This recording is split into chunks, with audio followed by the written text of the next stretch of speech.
Hey, I want to thank you for being a part of the conversation. This is Play It Forward. Real people, real stories. The struggle to play it forward. Episode number 601 is with film director Phil Traill.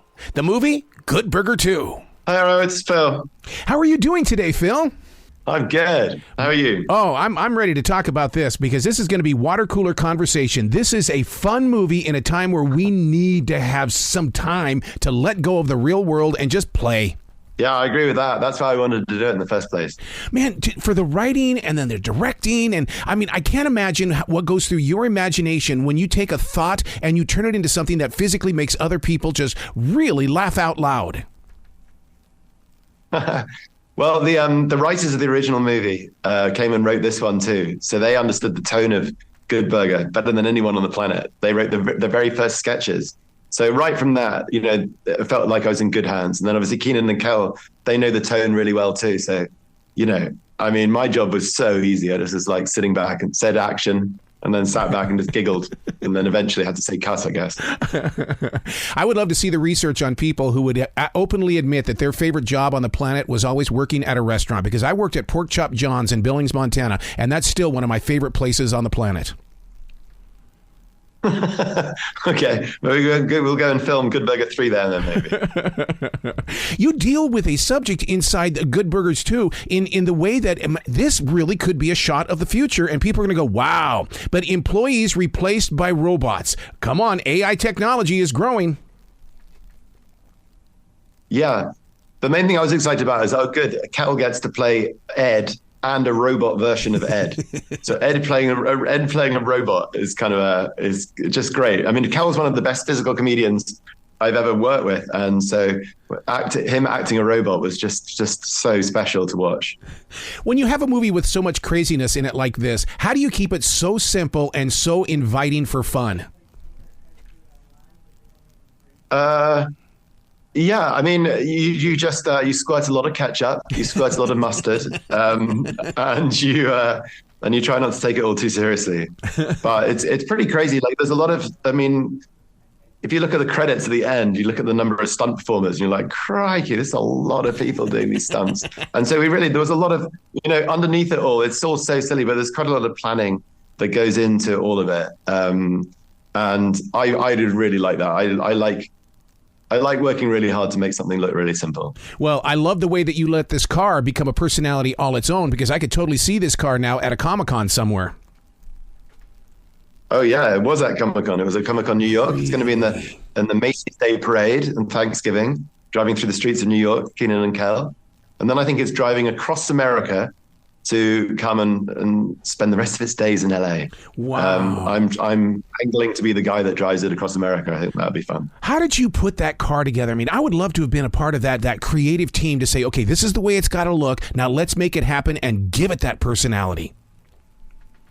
Well, alongside everyone else from the original, the production designer of the original movie, Stephen Jordan, he came back and was the production designer for this one. So he designed the first Burgermobile, and he designed this new, bigger than better one.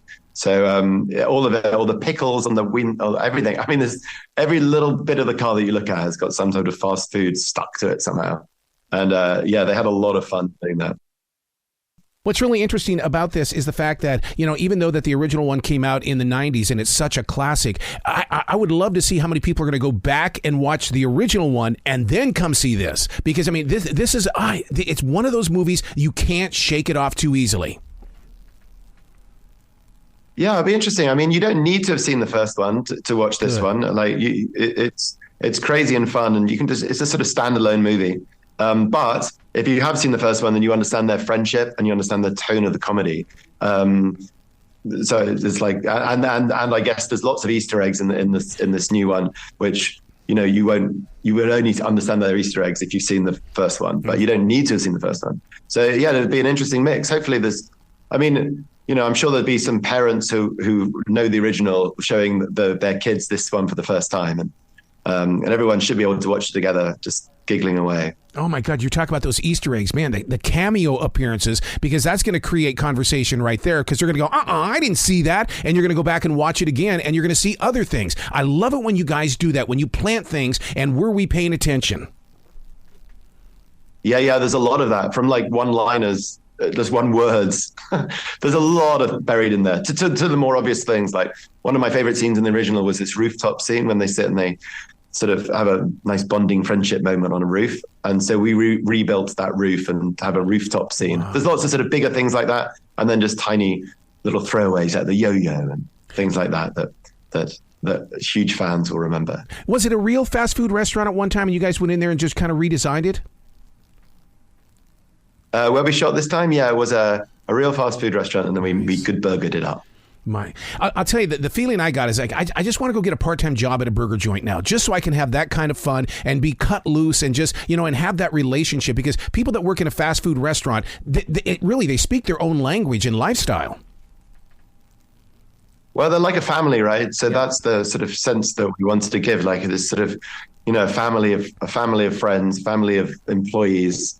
They hang out together, they have fun together, they're bonded by this sort of same, they've got this insane, character of Ed working with them, and they love him, they tolerate him, and he annoys them and he makes them laugh. And so they're all just this tight unit who then have to go and fight the baddies as a sort of team. Ed's voice, that is very distinct in its own way. And we all grew up with our favorite people with their different voices and things like that. But Ed's voice in this is just amazingly rememberable. Mm-hmm. He not only his voice, but his attitude is so particular. Mm-hmm.